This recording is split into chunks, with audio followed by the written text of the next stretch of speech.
என்ன பழனி, எப்படி இருக்கீங்க? சார் வணக்கம் சார், வாங்க. நல்லா இருக்கீங்களா? நல்லா இருக்கேன் சார். என்ன ஒரு வாரமா ஆளே காணோம்? ஊருக்கு எதுவும் போயிட்டீங்களோ?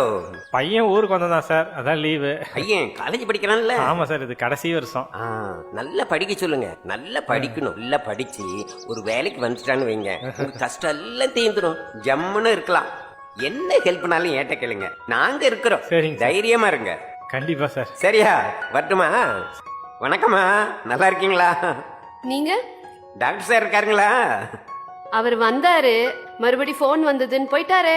நீங்க? அம்மா, நீங்க மீனாட்சி தானே? ஆமா. உங்களை பத்தி நிறைய சொல்லியிருக்காருமா. என் வீட்டுக்காரமா தான் என்னோட வெற்றிக்கு எல்லாத்துக்கும் காரணம்னு சொல்லியிருக்காரு.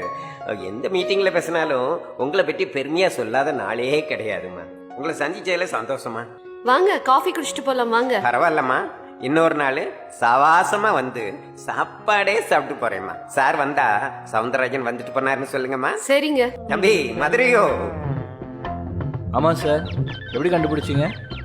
பார்த்தாலே தெரியுது இல்ல, பேச பார்த்தாலும் தெரியுது, பேச்ச பார்த்தாலும் தெரியுது. ஆனா சிட்டிக்குள்ள வண்டி ஓட்டுறது இருக்கே ரொம்ப கஷ்டமான வேலைப்பா. அது ஏன் கேட்குறீங்க சார்? தம்பி என்ன படிச்சிருக்கீங்க? டிகிரி முடிச்சிருக்கேன் சார். இப்போ டெம்பரரியாக டிரைவராக இருக்கேன். பரவாயில்ல தம்பி, வண்டியை பொறுமையா நல்லபடியா ஓட்டுறீங்க. பார்த்தா நல்ல குணமா தெரியுது. உங்க மனசு போல நல்ல வாழ்க்கை அமையும் தம்பி. ரொம்ப நன்றி சார், ரொம்ப நன்றி. தாத்தா, நீங்கள் எப்போ பார்த்தாலும் யாரோ கூட தடன்னு பேசிக்கிட்டே தான் இருப்பீங்களா? உங்கள் கூட யாரோ வந்து பேசுனாங்களா? உங்களுக்கு கொஞ்சமாவது சரியாகவே இல்லையா? பாப்பா, கொஞ்ச காலத்துக்கு முன்ன ஒரு பெரியவர் இருந்தார். நல்ல வசதி, காரு, பங்களா, சொத்து, சோகம் எல்லாம் இருந்தது. அவ்வளவு இருந்தவருக்கு திடீர்னு தொழில ஏதோ ஒரு பிரச்சனைமா. காசு பணம் போனதுனால அவர் சொந்த பந்தம் கூட எல்லாருமே அவரை விட்டு போயிட்டாங்கம்மா. ரொம்ப தனிமையா இருந்தாரு. நான் ஒரு நாள் ஆபீஸுக்கு வேகமா கிளம்பி போயிட்டு இருந்தப்போ எதிரில் அவர் வந்தார். வந்துட்டு ஏதோ சொல்லணும்னு நினைச்சாரு. அதை நான் கவனிக்காம அப்படி கண்டுக்காம போயிட்டேம்மா.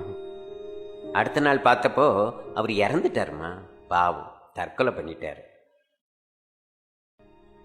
அன்னைக்கு முந்தின நாள் அவர்கிட்ட நான் 2 வார்த்தை பேசியிருந்தா, ஒரு புன்னகை செஞ்சிருந்தா, ஒரு சாவை நான் தடுத்திருக்கலாம்ல. எல்லாரும் பரபரப்பா ஓடிட்டே இருக்கும். நின்று 4 வார்த்தை அன்பா பேச, கொஞ்சம் சிரிக்க கூட நம்ம நேரம் ஒதுக்குறது இல்லை. ஒவ்வொரு மனசும் அன்பான 4 வார்த்தைகள் கிடைக்காதா?